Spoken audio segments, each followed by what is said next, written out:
Ladies and gentlemen, beloved brothers and sisters, let me ask you a question that pierces deeper than emotion. What has God shown you that no one else sees? When God gives vision, He gives it personally.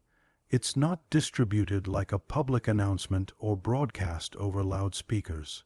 When He spoke to Moses, it was not in front of a crowd.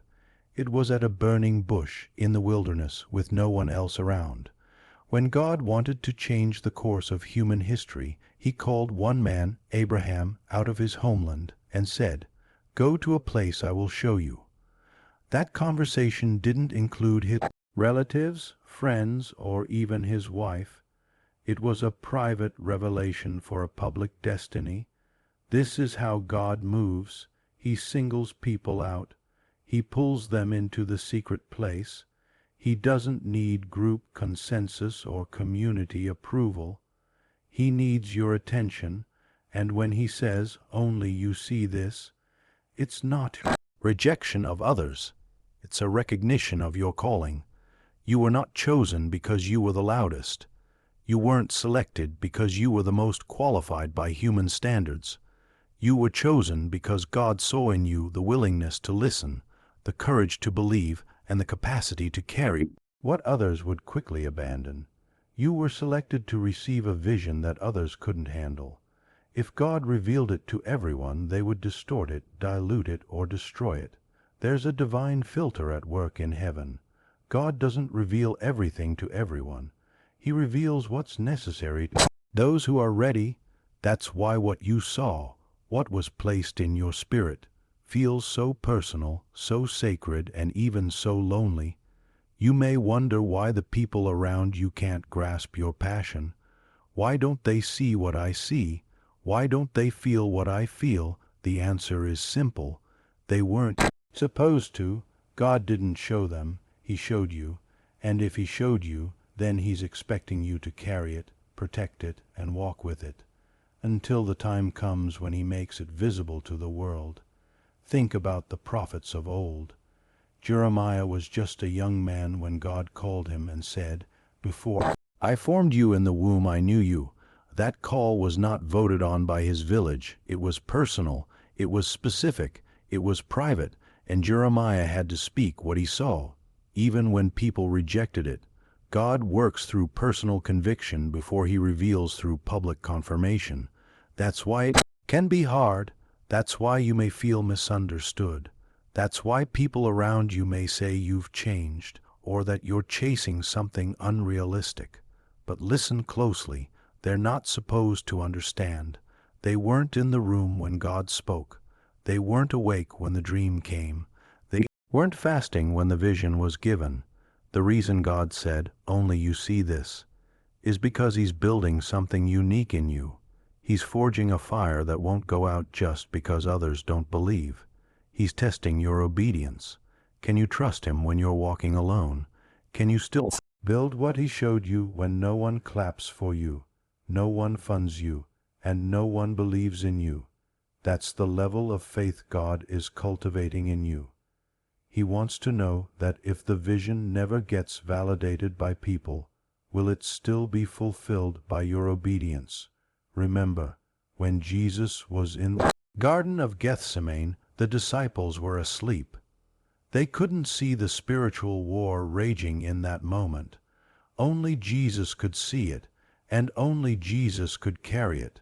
So today, if you feel like you're the only one who sees it, the only one who believes, the only one who understands the weight of what's inside you, then rejoice, because that means God trusted you. He trusted you enough to show you first. Don't let the silence of others drown out the voice of God. What He showed you in secret will one day be shouted from the rooftops, but only if you carry it in faith today. God said, "Only you see this." That means only you were chosen. When God gives you a vision, it will often require you to move without confirmation, to act without applause, and to believe without evidence. Faith, real faith, doesn't wait for public agreement. It doesn't seek validation from friends, family, or society. When God plants something in your heart, an idea, a mission, a purpose, it is yours to carry and yours alone to obey. And often you'll have to walk it out when nobody else understands what you're doing. That's the tension of true obedience, walking in the direction God pointed, even when everyone around you is looking the other way. You might be surrounded by people who love you, people who care about you, and even people who believe in God. But that does not mean they will believe in what God told you, because the instruction wasn't given to them, it was given to you. Noah didn't wait for the crowd to understand why he was building an ark in the middle of dry land. He didn't stop to gather a committee to explain his process. The word of the Lord came to him, and he obeyed. While others laughed, mocked, and carried on with their lives, Noah kept building, not because he saw a cloud in the sky, but because he heard a word from heaven. That is the essence of walking by faith. As 2 Corinthians 5:7 says, we walk by faith, not by sight. Faith doesn't require sight. In fact, true faith often begins where sight ends. It's easy to move when you can see the results. It's easy to act when everyone cheers you on. But the kind of faith God is calling you to, the kind that changes lives, families, cities, and nations, that kind of faith demands obedience when you have nothing but His voice to go on. And here's the difficult truth. When God reveals something to you, others may not just misunderstand, they may oppose it, because people fear what they cannot explain, they reject what they cannot see. That's why Joseph's own brothers threw him in a pit, not because he did something wrong, but because he shared a vision they weren't prepared to handle. He saw something they didn't. So don't be discouraged if others don't support you. Don't lose heart if the people you expected to walk with you suddenly turn away. God often removes people from the journey not to punish you, but to protect the purity of the vision. Some voices would only sow doubt, confusion, or fear. God doesn't want your obedience to be diluted by debate. He wants it to be rooted in trust. Think about Abraham. God told him to leave his country, his people, and his father's household and go to a land he would show him. Abraham didn't receive a map. He didn't get a timeline. He didn't even know the destination, but he went. Why? Because when God speaks, faith moves. There is no safer place to be than in the center of God's will, even if that place is lonely, misunderstood, or uncomfortable. The truth is, if you're waiting for everything to make sense before you obey, you're not walking in faith, you're walking in reason, and reason will always lag behind revelation. You must come to a point in your spiritual walk where God's voice matters more than man's opinion, where your trust in Him outweighs your need for clarity, because the vision you've received isn't just a dream, it's a divine assignment. It's not just a hope, it's heaven's command. So walk, build, speak, write, create, move, even when it doesn't make sense, even when the results aren't instant, even when the people around you say, "Are you sure?" Because your obedience is not to them, it's to the one who spoke. Remember, delayed obedience is still disobedience, and partial obedience is no obedience at all. So if God said it, do it, even if you're the only one doing it, even if they call you crazy, even if they walk away, because one day, the same people who doubted will see what God built through your faith, and they'll say, "Now we understand." But you didn't wait for their understanding, you moved at God's word, and that's what faith is all about. Throughout Scripture, we see a consistent pattern. When God chooses to do something extraordinary, He doesn't make a public spectacle. He reveals it quietly, personally, and intentionally to an individual. Over and over again, He singles out someone to carry a vision no one else understands. Why? Because God doesn't need a crowd to change the world. He needs one obedient heart. Noah is one of the clearest examples of this truth. In a generation filled with corruption, wickedness, and spiritual blindness, God looked down and found one man who walked with him, just one. God gave Noah a vision that no one had ever heard of before, an ark, a flood, the judgment of the world. There was no frame of reference. It had never rained like that. The people had no concept of what Noah was talking about, and yet Noah moved with godly fear and began to build, not because others believed him, not because people supported him, but because God said it, and that was enough. He was chosen to see what others could not, and he obeyed despite being misunderstood, ridiculed, and rejected. Think of Joseph, a young man who received dreams from God about his future. He saw himself elevated to a position of power, leading and saving many, even his own family. But when he shared these dreams with his brothers, they didn't celebrate. They became jealous and angry. They couldn't handle what God had revealed to him, and instead of encouraging his vision, they tried to destroy him. Joseph was thrown into a pit, sold into slavery, and eventually imprisoned. Yet, despite every setback, the vision God gave him remained alive, and in due time, God fulfilled what he had shown Joseph in secret. But for years, Joseph had to walk in the strength of a vision only he had seen. Mary, the mother of Jesus, is another profound example. When the angel Gabriel visited her, she was a young, ordinary girl in a small town. She wasn't famous, she wasn't wealthy, but God chose her to carry his son, and the message was personal, delivered privately, entrusted solely to her. No one else saw the angel, no one else heard the word, and for a long time no one else believed. Imagine how isolated she must have felt, carrying something holy that others could not see or understand. Yet she said, "Be it unto me according to your word." She was willing to carry the unseen promise of God, even when it made her vulnerable to judgment and gossip, because she knew God had spoken. The same pattern continues with David. Before he was ever king, before he faced Goliath, before Israel knew his name, God had already anointed him. Samuel, the prophet, was sent to Jesse's house to find the next king. And while Jesse brought out all his strongest sons, David was out in the field tending sheep, overlooked, forgotten, but not by God, because God sees what others cannot. David was called, chosen, and anointed in a private moment before he was ever recognized publicly. And after that moment, he didn't immediately take the throne. He went back to the pasture, still unseen, still uncelebrated, still waiting for the vision to unfold. But God had already said, "You are the one." These stories are not just history. They are heavenly blueprints. God reveals in secret what he intends to manifest in public, but he reveals it to individuals, not crowds.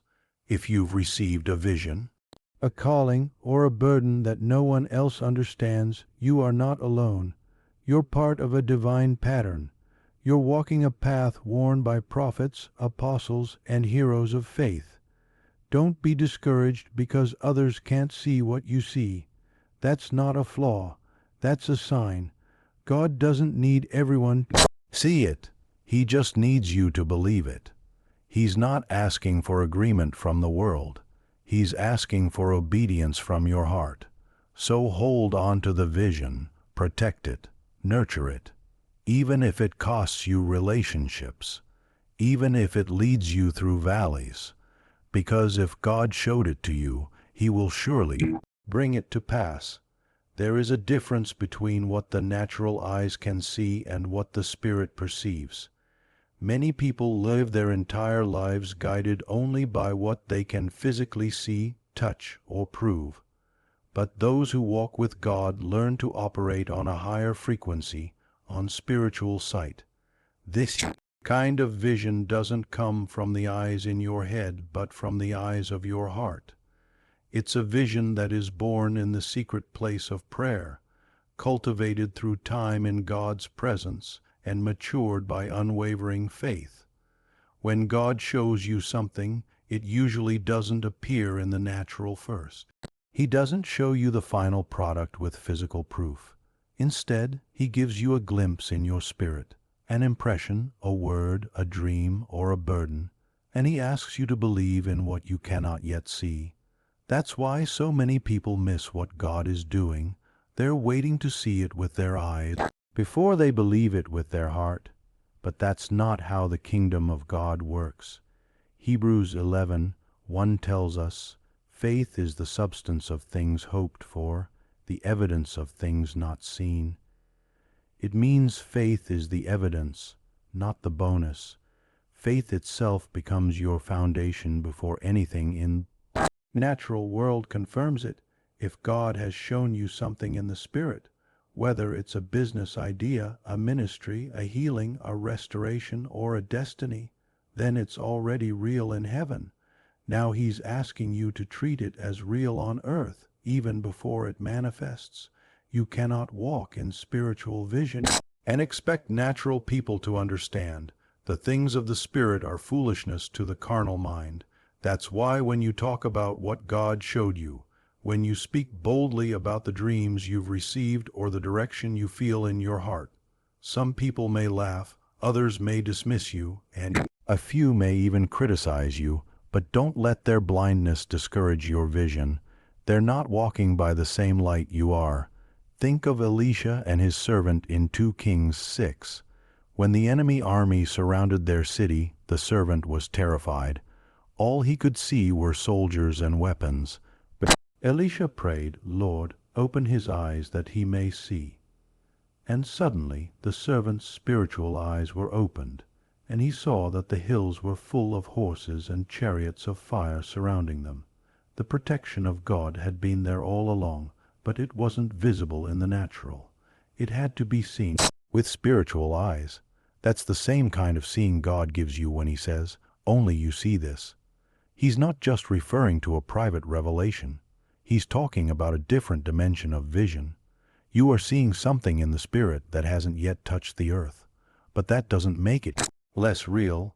In fact, it makes it more powerful, because what is born in the Spirit shapes what happens in the physical realm. Spiritual sight is prophetic in nature. It calls things that are not as though they were. It sees the end from the beginning. It builds before the materials arrive. It moves before the door opens, and it believes before the evidence shows up. When God gives you spiritual sight, He's inviting you into partnership with Him. He wants you to speak what He showed you, to move as if it's already done, and to trust Him while you wait. This kind of seeing requires maturity. It requires patience. It requires silence when others question and persistence when nothing seems to change. You may feel isolated because of what you see, but you are not alone.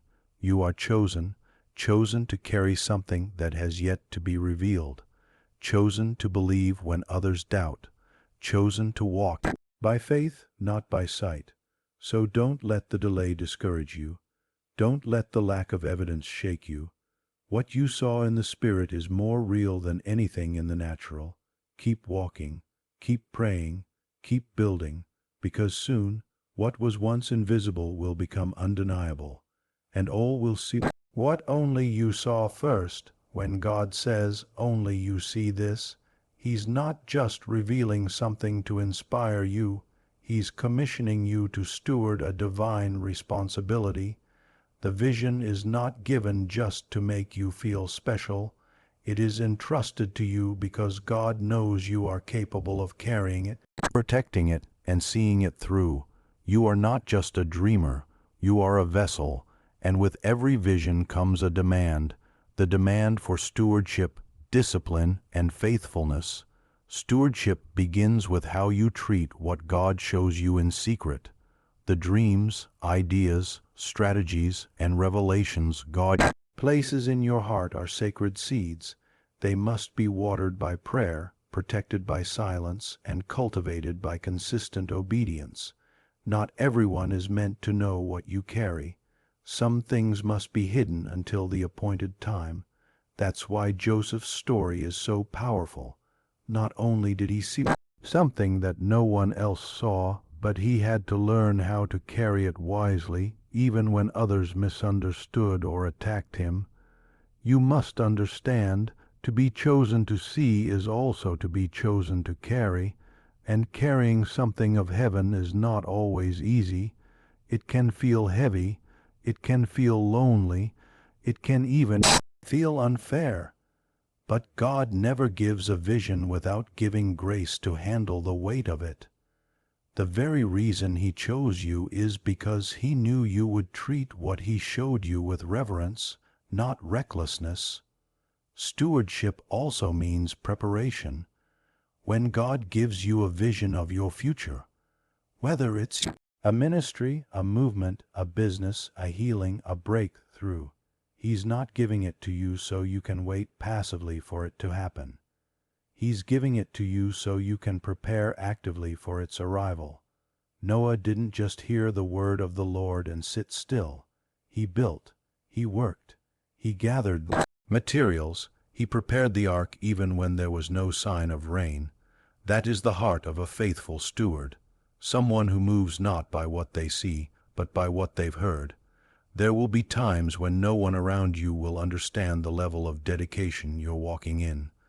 They may question why you're sacrificing so much, why you're praying so hard, why you're investing in something they can't see. But you're not living for their understanding. You're living for God's approval.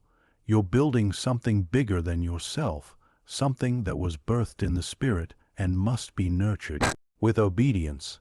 And stewardship also involves endurance. Carrying a vision from God means walking through seasons of delay, doubt, and even discouragement. There will be moments when it feels like nothing is moving, like the vision is stuck in the soil. But just because you can't see the fruit doesn't mean the seed isn't growing. God is often working behind the scenes, preparing people, opening doors, and aligning resources. Your job is not to rush the process, but to remain faithful in the process. The weight of what you carry will shape you, it will mature you, it will stretch your faith, but it will also draw you closer to God, because every time you feel overwhelmed, you'll have no choice but to return to the one who gave you the vision in the first place. And that's exactly what He wants. Intimacy, dependence, trust. The greatest test of stewardship is not in how you start, but in how you stay. Will you stay committed when it's hard? Will you remain focused when no one claps for you? Will you continue building when the blueprint is in your spirit, but the bricks are still in heaven? God said, only you see this, because He saw something in you. He saw the strength to carry, the heart to obey, and the faith to finish. So carry it well, steward it with fear and trembling, for what you carry now in secret, God will reveal in public, and the world will one day witness what you faithfully nurtured while no one else saw. When God shows you something that only you can see, it's not because you're better, it's because you're assigned. That assignment is not just about having vision, it's about birthing what God placed inside you. You don't just see it, you're called to deliver it, and the path to bringing forth what's been revealed is rarely easy. In fact, it often feels like spiritual labor. There is a weight, a pressure, a process of becoming that must happen before what you saw in the Spirit becomes real in the natural. In the same way a woman carries a child before giving birth, you carry vision before manifestation. That vision grows inside you. It stretches you, it changes how you walk, how you talk, and how you see the world. You can't eat what others eat. You can't go where others go. You can't live casually because you're pregnant with purpose.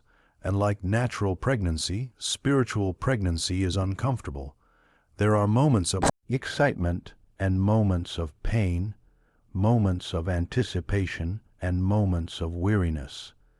But all of it is part of the process. Mary, the mother of Jesus, understood this deeply. When the angel told her she would conceive the Son of God, it wasn't just a blessing. It was a burden. She had to carry a miracle that others could not explain. She had to endure whispers, criticism, and misunderstanding. No one else had heard what she heard. No one else had seen what she saw. Yet she carried it faithfully, trusting that what God began in her would be fulfilled. That's the same calling on your life.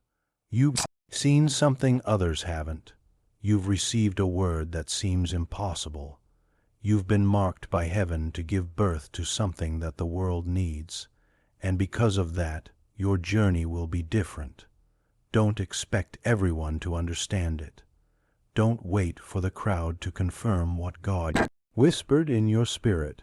Birth is messy, it's painful, it's personal, but it's also holy.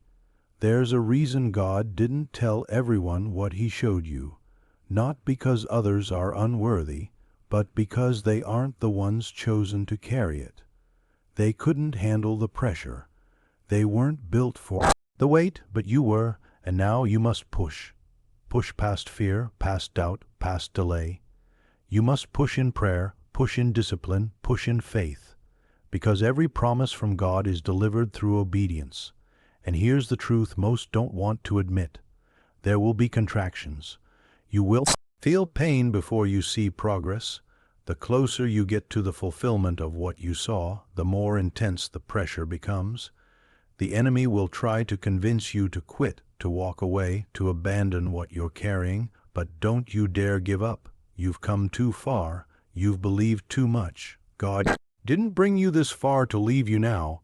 Isaiah 66:9 says, "Shall I bring to the point of birth and not deliver?" says the Lord. That means if God has brought you to this point, if He has confirmed and reconfirmed what you saw in the Spirit, then He will be faithful to bring it to pass. He is not a God of false labor. He is not a God of broken promises. What He started, He will finish. But you have a role to play. You must stay aligned, stay in His presence, stay in position, because timing matters. If you try to birth the vision prematurely, you risk damaging it. And if you delay in disobedience, you can miss a divine window. That's why intimacy with God is critical in this season. Not just prayer for results, but communion for clarity. You need to hear His heartbeat so you know when to move, how to move, and who to move with. What you're carrying is not small. It's not ordinary. It's not accidental. It is heaven, ordained, and yes, it's painful. Yes, it's lonely, but it's also glorious. Because when you finally deliver what God placed inside you, it won't just bless you. It will bless generations. You're not just birthing a dream. You're birthing destiny. Beloved, if there's one truth that echoes through every page of this message, it is this. You were chosen to see what others cannot. Because you were created to carry what others cannot bear. What God whispered to your spirit, what He revealed in the quiet, sacred places of your heart, is not a mistake. It is not your imagination. It is a divine assignment. When God says, "Only you see this," He's not just giving you a glimpse, He's giving you a calling. He is inviting you to walk by faith, not by sight, to move even when others stand still, to believe even when others doubt.